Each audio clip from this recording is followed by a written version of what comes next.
কোটা আন্দোলনকারীদের complete shutdown, আর তার ফলাফল আজকে এই অবস্থা। সমস্ত দাবি মেনে নেওয়ার পরেও তাদের আর সে শাটডাউন শেষ হয় না। কী কারণে আমি বুঝি না। আমরা তো সম্পূর্ণ দাবি মেনে নিয়েছি, একটা মানলে আর একটা, আরেকটা মানলে আর একটা, আর এর ফল আজকে জ্বালিয়ে পুড়ে সব একদিকে ছাড়খার। আর আজকে কত মানুষ জীবন হারালো, কতগুলি মানুষ পঙ্গু হয়ে যাচ্ছে, কতগুলি মানুষ। এবং ঠিক এই 2001 সালে এরকম তাণ্ডব বিএনপি জামাত জোট চালিয়েছিল। আওয়ামী লীগের প্রায় 21,000 নেতাকর্মী হত্যা করে, কত মানুষ গুলি খেয়ে তাদের ঘর বাড়ি হাত পাকিয়ে দেওয়া, চোখ তুলে দেওয়া, মেয়েদের রেপ করা, এই তাণ্ডব ছিল। আবার 2013 সালে অগ্নিসন্ত্রাস, 13, 14, 15 আগুন জ্বালানো, সব যে গাড়ির ভিতরে, বাসের ভিতরে মানুষ, সেখানেও আগুন জ্বালানো। 23 সালে সেখানেও সেই তাণ্ডব। আর প্রতিবারই পুলিশের উপরে আঘাত, পুলিশের হত্যা, মানুষ মেরে ঝুলিয়ে রাখা, পুলিশ মেরে ঝুলিয়ে রাখা, গাজীপুরে আমাদের কর্মী মেরে ঝুলিয়ে রাখা। এটা কি ধরনের রাজনীতি আমরা চাই না। যেখানে দাবি করেছে প্রত্যেক দাবি আমরা মেনে নিয়েছি। আর মামলা তো তাদের না, আমার করা প্রজ্ঞাপন হাইকোর্ট বাতিল করে দেয়, সরকারের পক্ষ থেকেই তো আমরা আপিল করি, এবং ওই হাইকোর্টের সে রায় সেটা স্থগিত করে দেওয়া হয়। তাহলে তো আবার কোটা থেকে যায়। তাহলে আন্দোলনটা কিসের জন্য ছিল? একেবারে শাটডাউন করে সবাইকে তারপরে মারা। যে সমস্ত ঘটনা ঘটেছে আর মানুষগুলি ক্ষতিগ্রস্ত হয়েছে, আর যারা মারা গেছে আমি তাদের আত্মার মাগফিরাত কামনা করি। আর যারা এখন আহত তাদের সকলের চিকিৎসা সুষ্ঠুভাবে হচ্ছে। আমি আমাদের ডাক্তার, নার্স বা কর্মচারী সকলকে আমি আন্তরিক ধন্যবাদ জানাচ্ছি যে তারা দিন রাত অক্লান্ত পরিশ্রম করেছেন। এবং আমাদের স্বাস্থ্য মন্ত্রণালয় থেকে মন্ত্রী, প্রতিমন্ত্রী সহ আমাদের সকলে বারবার এদের দেখে গেছে, যা যা লাগে করে দিচ্ছি। আজকে চিকিৎসার জন্য যা যা লাগবে আমরা করে দেবো, করে দিচ্ছি। আর যারা পা হারিয়েছে বা হাত হারিয়েছে, আমরা কৃত্রিম পায়ের ব্যবস্থা করে দেব, যাতে তারা আবার সুস্থ মানুষের মতো চলতে পারে, নিজের কাজ করতে পারে।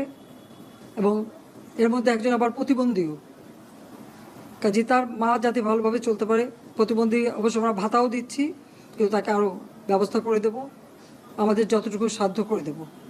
কিন্তু আমার দেশবাসীর কাছে আমি বিচার চাই, কি অপরাধটা কি করেছি যে এইভাবে, যেখানে আমি মানুষের ভাগ্য পরিবর্তনের কাজ করে যাচ্ছি, মানুষের জীবন মান উন্নয়ন করেছি।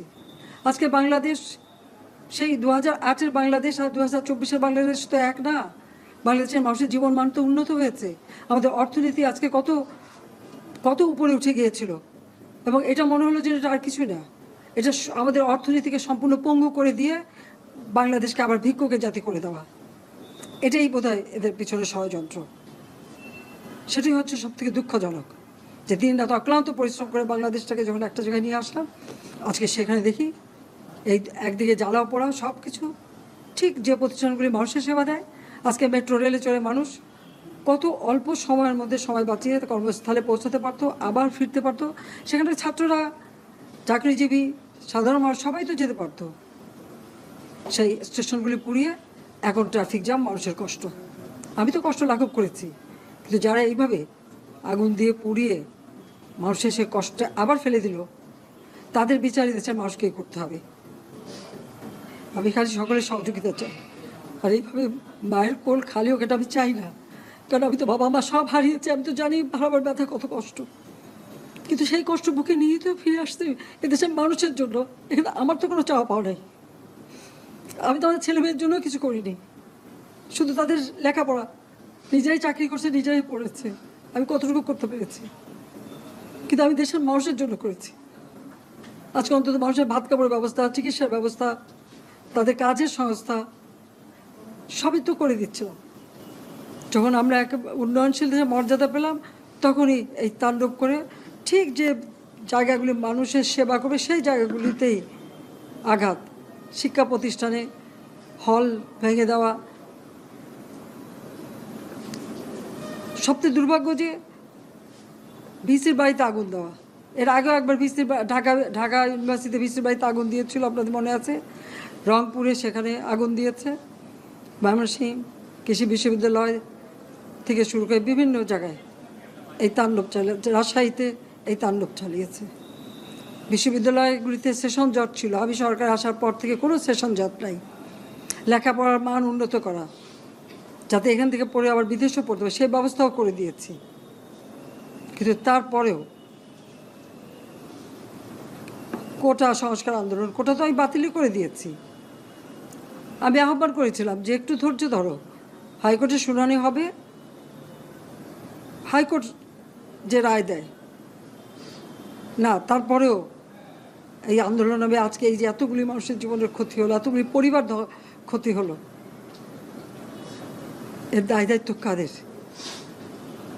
আমি দেশবাসীর কাছে সেই আহ্বান জানাবো যে এই ধরনের ধ্বংসযজ্ঞের জন্য এই দেশকে নিয়ে একটু চালাতে না পারি। আমি সকলে সাহায্য চাই, আর আমি চাই না এভাবে মায়ের কোল খালি হোক আর এভাবে মানুষ অসহায় হয়ে পড়ুক। এই হাসপাতালটাই তো আজকে আপনারা দেখেন কত সুন্দরভাবে করে দিয়েছে। কিছু নেই হাসপাতালে, একটা লিফটও ছিল না আমি যখন সরকারে আসি। আর সেই হাসপাতালও আমার আব্বা স্বাধীনতার পর জাতির পিতা বঙ্গবন্ধু শেখ মুজিবই করে দিয়েছিলেন। আমি সেটা উন্নতি করেছি বলেই তো আজকে চিকিৎসা দিতে পারছি, নইলে এত রোগীর চিকিৎসা দেওয়া কোনোদিন সম্ভব হতো না। তা আমার কি এটাই অপরাধ যে আমি মানুষের জীবন মান উন্নত করার জন্য কাজ করেছি, আর সেই জায়গাগুলিকে হামলা করতে হবে? কোভিড-19-এর সময় যেখানে আমরা সব থেকে ভালোভাবে মানুষের চিকিৎসা দিতে পেরেছি, সেই কোভিড হাসপাতাল সেখানেও আগুন দিয়েছে। এটা কি ধরনের খেলা? যাক, আমি আর কিছু বলতে পারি না।